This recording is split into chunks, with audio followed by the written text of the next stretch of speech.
What's up, guys? This is Haseo from PKK Gaming, and we're going to talk to you about some arena team compositions and how to build a good team.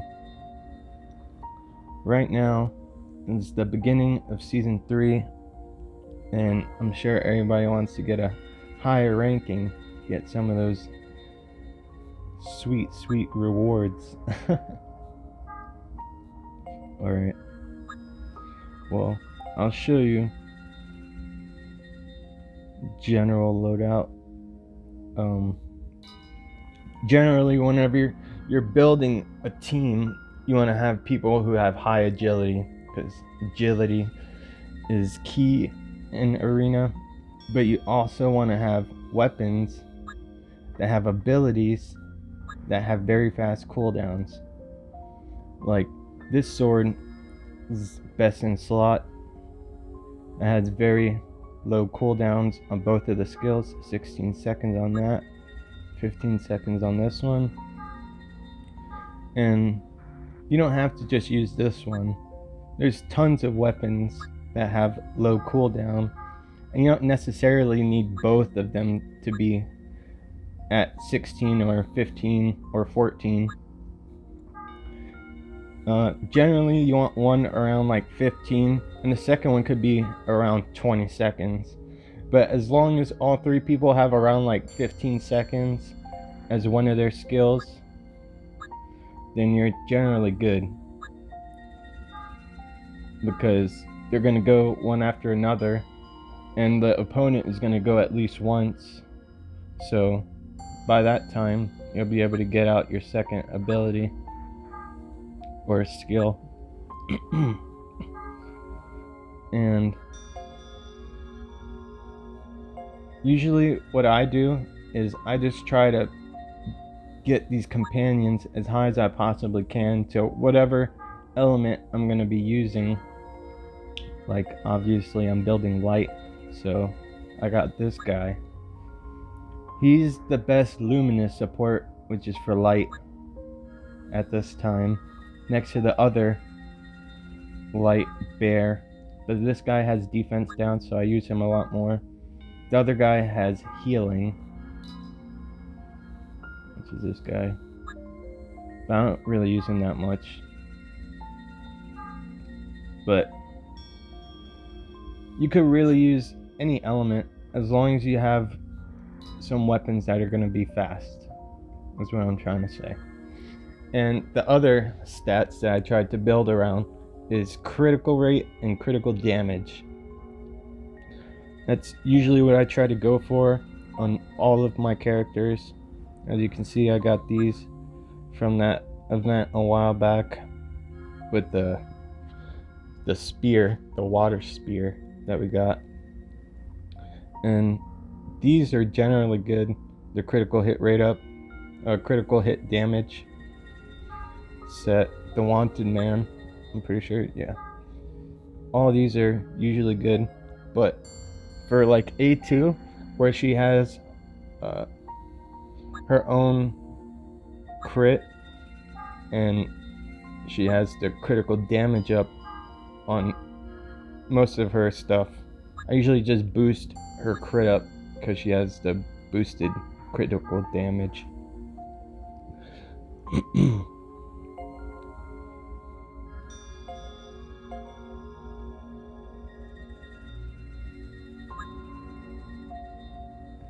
Whenever I'm choosing memoirs, I try to get stuff that has critical rate and critical damage on it, and try to split up the stats however I need them. Like Gale, this Gale, she doesn't have that much attack, but she has higher defense than the other Gales. Like if I was to put Celebratory Gale,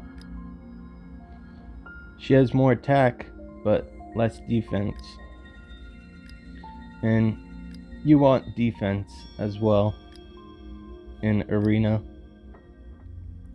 And agility, of course, which this one doesn't have any. So I use this Gale.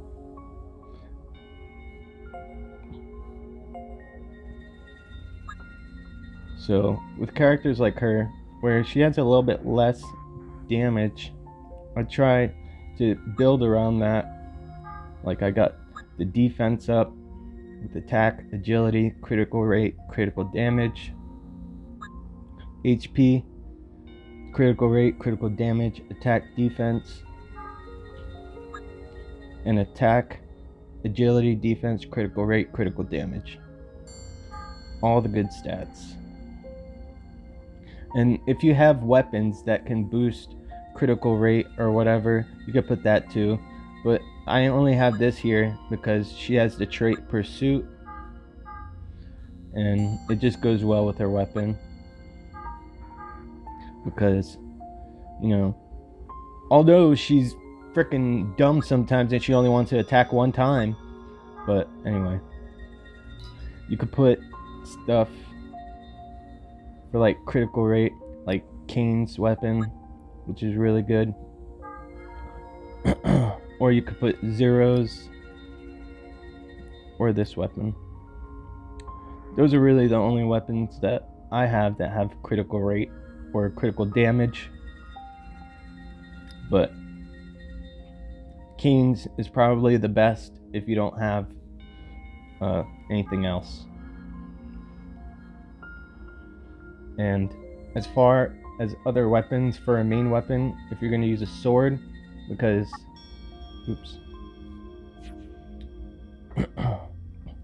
this weapon has really fast attacks, but has high defense and low attack.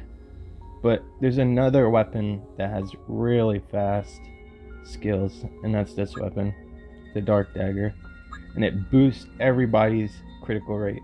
I don't have it maxed out. It could be up to 16 seconds, and it's the same for both skills. So that's a really good PvP weapon.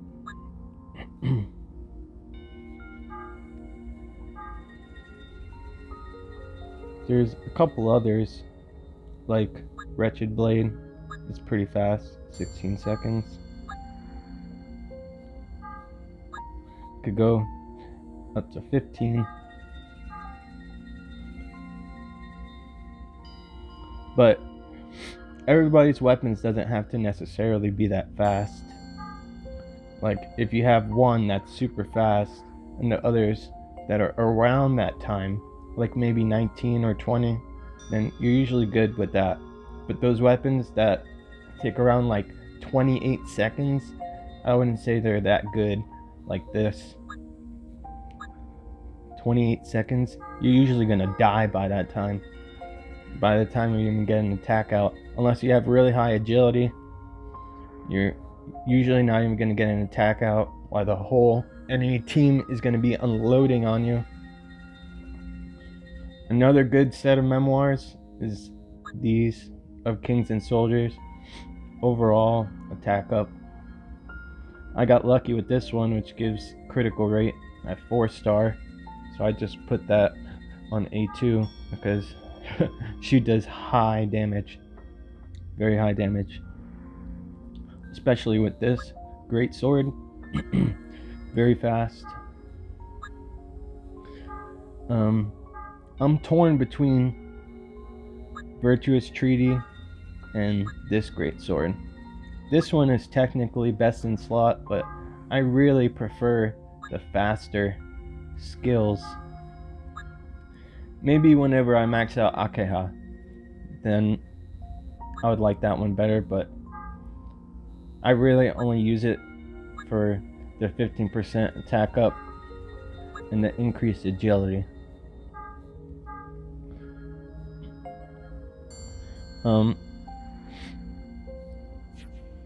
I generally try to keep at least one sword person. I use fists as well. They're really good. They have high HP, good defense. Luckily this Fio, you could build her pretty well. I usually try to get her defense up a little bit, critical rate.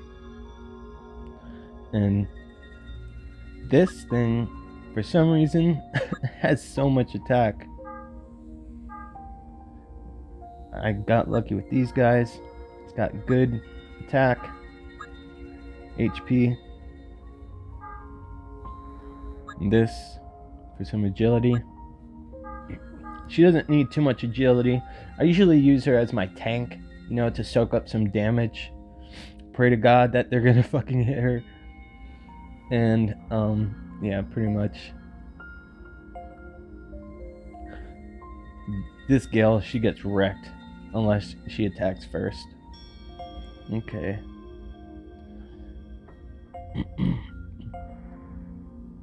Yeah, mostly I just try to stick with these guys because I like the spear. I feel like his defense is a lot better, and he usually attacks more than Theo for me sometimes with his auto attacks. He's got, I don't know, there's just something about spear users, and this one in particular.